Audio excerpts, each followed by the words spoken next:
rimwe na rimwe twirengagiza ibibazo byacu mu rwego rwo kwihoroniza, tukigira nkaho nta cyabaye, ariko cyabaye.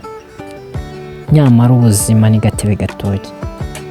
Mu rwego rwo kugira dutsinde, tugomba guhura n'ibibazo, tukarwana, tugashikama. Niko kubicamo. Icyo nicyo bita umugabo. Hari igihe kimwe, umunsi umwe, akazuba karashe mu gaturage kamwe. Hari hatuye umugabo utuje, utimaje, akaba umugabo w'umutunzi. Uwo mugabo yari umugabo ukunda gufasha cyane, ndetse akaba umugabo wari ufite hegitari nini cyane, ariko akaba umugabo utuje, ucisha bugufi, ufasha abaturage muri buri kimwe yakoraga cyagiriraga inyungu abaturage, ndetse abantu baramukundaga cyane. Ibyo byamugiraga igitangaza, gusa nanone akicisha bugufi, akigira rubanda. Igihe kimwe yaje gufata gahunda, afata umwanya, atembera mu gashyamba. Nibwo yabonye akanyamaswa gatoya kari kababajwe, akanyamaswa ubona gateye ubwuzu. Yaragafashe, afata umwanzuro wo kukajyana, arakarira. Imyaka myinshi afasha, atuje. Igiturage cye cyari igiturage cyiza, giteye ubwuzu, igiturage gitangaje. Imyaka yaragiye iricuma, indi irihirika. Nibwo haje kuza abantu batangaje. Igitero gitunguranye cyaraje, gikubiyemo abicanyi. Batangiye gusahura, barica, ndetse ni byinshi byangijwe. Abaturage mu bwoba bwinshi batangiye guhunga. Wibuke, nubwo ibyo byari bimeze bityo, batewe bitunguranye, nta ndwanyi bari bafite. Bari abahinzi, aborozi, bibereyeho nta bibazo, bibereyeho neza. Intambara ntazo bari bazi. None iryo niryo ryari itangiriro ry'ibibazo, intambara. Ubwo ibyo byabaga, wibuke, umutunzi akaba n'umwe mu bayobozi bayoboraga icyo giturage, yatangiye guhungisha abaturage, arabatabara. Nubwo ibyo byari bimeze bityo, haje ka kanyamaswa. Ntabwo kari kakiri akanyamaswa, ahubwo yari inyamaswa, monster. Yatangiye kubarwanirira, itangira kubafasha.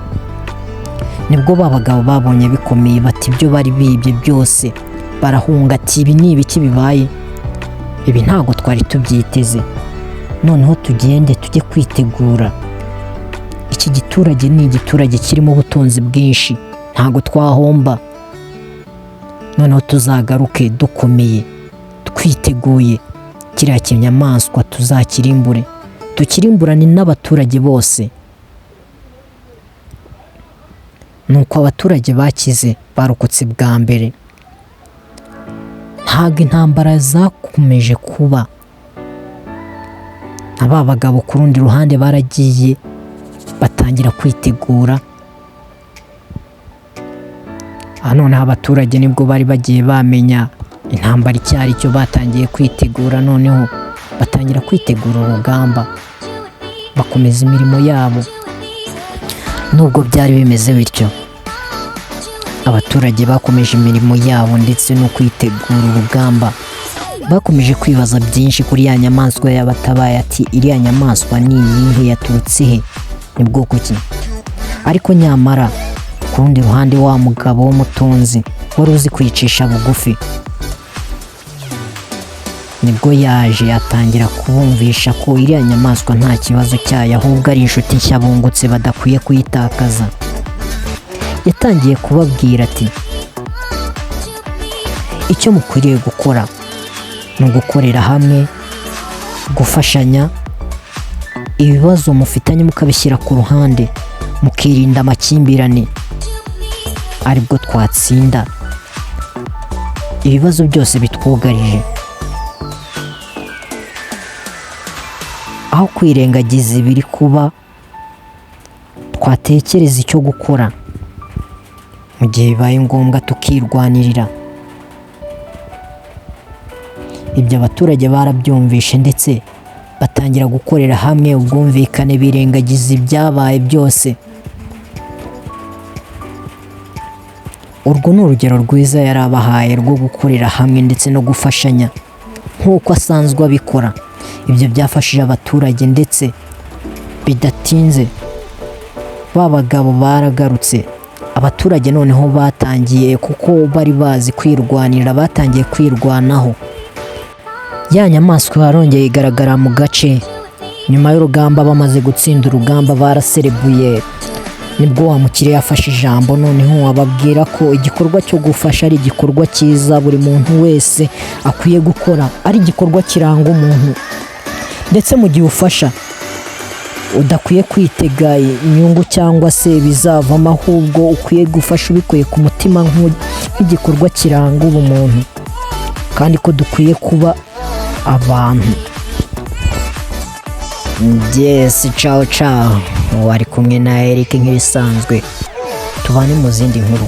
Wowe utarakora subscribe, nagushishikariza gukanda subscribe ndetse tukabana mu nkuru zigiye zitandukanye.